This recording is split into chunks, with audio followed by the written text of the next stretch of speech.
Assalamualaikum warahmatullahi wabarakatuh. Waalaikumsalam warahmatullahi wabarakatuh. Kami dari STIMIK Pranata Indonesia, jurusan Teknik Informatika.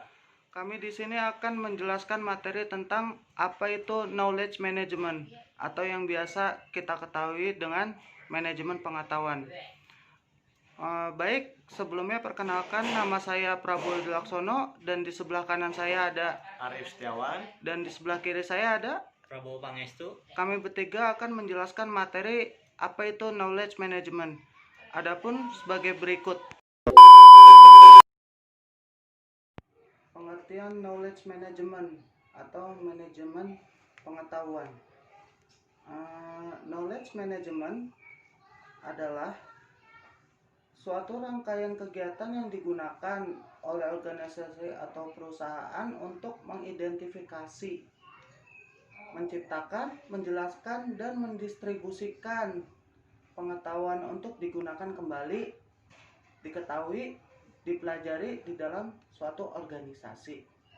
Kegiatan ini biasanya terkait dalam objektif organisasi dan ditunjukkan mencapai suatu hasil tertentu seperti pengetahuan bersama, peningkatan kerja, keunggulan kompetitif, atau tingkat inovasi yang lebih tinggi. Pengertian knowledge management menurut para ahli. Untuk pengertian ini disampaikan kepada Davenport dan Prusak. Knowledge management merupakan suatu upaya untuk bisa mencatat pengetahuan eksplisit, faktual, dan pengetahuan taksit yang ada di dalam perusahaan untuk mencapai objektif bisnis. Jadi yang dimaksudkan itu untuk mencapai suatu objektivitas dari dalam perusahaan tersebut. Untuk pengertian Nonaka dan Takeuchi, knowledge management yaitu salah satu alat manajemen yang membenarkan keyakinan bahwa pengetahuan akan menjadi aset untuk meningkatkan kapasitas suatu organisasi maupun agar mampu bekerja lebih efektif. Untuk manfaat knowledge management, 1. Meningkatkan pengambilan keputusan. Meningkatkan pengambilan keputusan ini berarti jelas bahwa setiap keputusan yang akan diambil atas dasar informasi dan pengalaman akan ditinjau dari berbagai aspek. Misalnya knowledge sharing yang selalu akan membahas dinamika pasar dan tuntutan kebutuhan para pelanggan. Membuat perusahaan selalu berorientasi untuk menjual apa yang disukai dan dibutuhkan pasar. Jadi untuk ini seperti perkembangan zaman, jadi kita mengikuti teknologi yang akan datang, apa yang dibutuhkan. Yang kedua, meningkatkan respon terhadap pelanggan. Orientasi dan respon terhadap para pelanggan tidak lagi hanya menjadi tanggung jawab pemasaran dan customer service, namun juga akan menjadi bagian dari seluruh organisasi. Yang ketiga, meningkatkan efisiensi kerja dan proses. Efisiensi cara kerja dan proses yang akan selalu dievaluasi akan membuat organisasi bisa bekerja dengan lebih cerdas untuk dapat memanfaatkan sumber daya yang ada dari waktu ke waktu. Lalu yang keempat, meningkatkan jumlah produk atau jasa kemampuan berinovasi. Produk dan jasa yang melebihi harapan dari para pelanggan bisa lebih mudah dan cepat untuk diciptakan. Maka akan timbul sebuah inovasi. Inovasi ini juga tidak hanya menjadi tanggung jawab sebuah penelitian dan pengembangan, namun menjadi tanggung jawab semua anggota dalam organisasi. Baik, untuk selanjutnya elemen knowledge management akan disampaikan oleh teman saya. Elemen knowledge management itu terdiri atas 1. People Hal ini berarti knowledge management ini berasal dari orang. People atau orang merupakan salah satu bentuk dasar untuk dapat membentuk knowledge atau pengetahuan baru. Tanpa orang ini tidak akan ada pengetahuan atau knowledge. 2. Teknologi.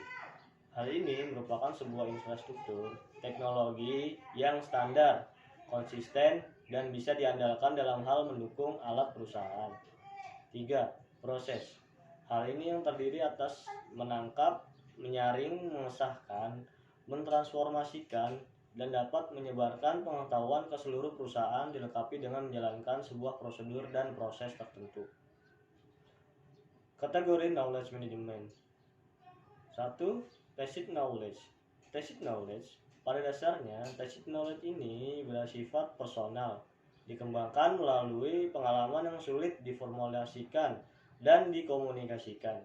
Tacit knowledge ini tidak dapat dinyatakan dalam bentuk tulisan, melainkan sesuatu yang terdapat dalam pikiran orang yang bekerja dalam suatu organisasi.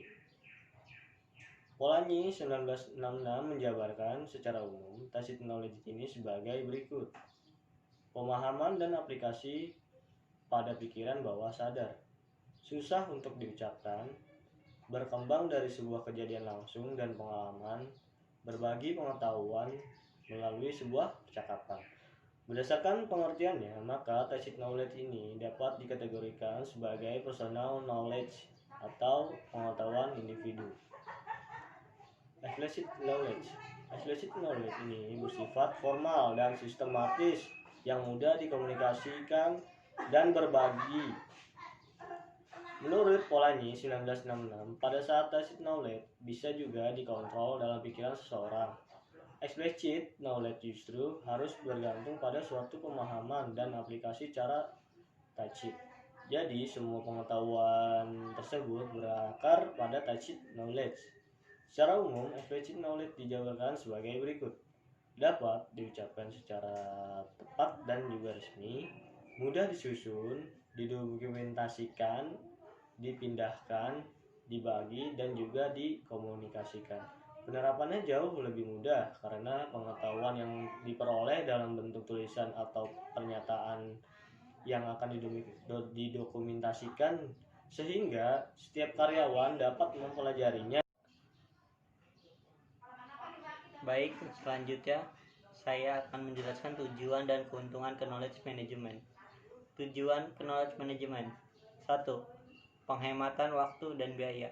Dengan adanya pengetahuan yang sudah terstruktur dengan baik, maka perusahaan akan mudah dapat menggunakan pengetahuan tersebut untuk konteks yang lainnya, sehingga suatu perusahaan akan dapat menghemat waktu dan biaya. 2.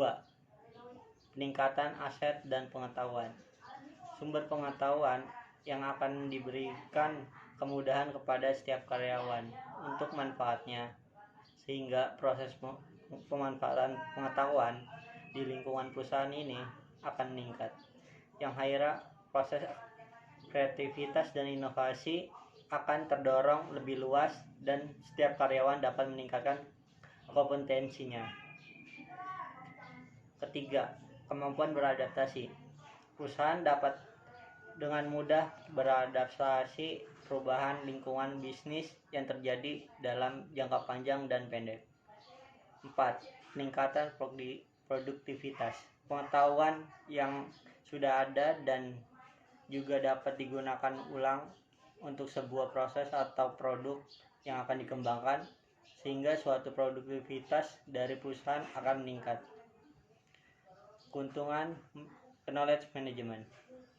1.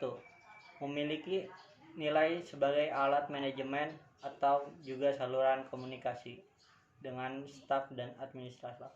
Melalui standar operasi produce, seluruh para staf dan karyawan akan mengetahui dengan jelas mencoba memahami tujuan dan sasaran serta kebijakan suatu perusahaan dan prosedur. Dengan demikian, setiap orang dalam sebuah organisasi akan menerima pesan yang jelas dari standar operation produce. 2. Standar operation produce. juga dapat digunakan sebagai salah satu alat referensi untuk pelatihan bagi staf dan karyawan serta untuk karyawan baru. 3. Standard Operation Procedures dapat mengurangi waktu yang sudah terbuang, sehingga dapat diharapkan untuk meningkatkan produktivitas tenaga kerja baik untuk manajemen maupun para staf dan karyawan. Jika tidak ada pekerjaan manual, sehingga jika ada sebuah kesulitan suatu dalam menyelesaikan pekerjaan, harus dicari cara pertama untuk memecahkan atau didiskusikan terlebih dahulu dengan para rekan dan atasan. Ini berarti buang-buang waktu. Hal ini bila cara solusi yang tersedia secara tertulis, maka dalam pelaksanaan lebih cepat dan lebih banyak waktu disimpan dan dapat digunakan untuk dapat menyelesaikan pekerjaan lain. 4. Bantuan pengawasan yang dilakukan dalam proses kerja. Standar Operation Procedures dapat juga dilaksanakan lebih konsisten dan memastikan produk standar, bahkan jika akan dilakukan oleh orang-orang yang berbeda dan tidak pada sebuah pelaksanaan waktu yang sama. Baik, sekian penjelasan dari kami bertiga seputar knowledge management. Apabila banyak kekurangan dalam penyampaian, kami bertiga harap maklum karena kami bertiga pun masih dalam proses pembelajaran. Baik, kami akhiri. Billahi taufiq wal hidayah. Wassalamualaikum warahmatullahi wabarakatuh. Like and subscribe, karena satu subscribe dari Anda sangat berarti di hari kami bertiga. Sekian, terima kasih.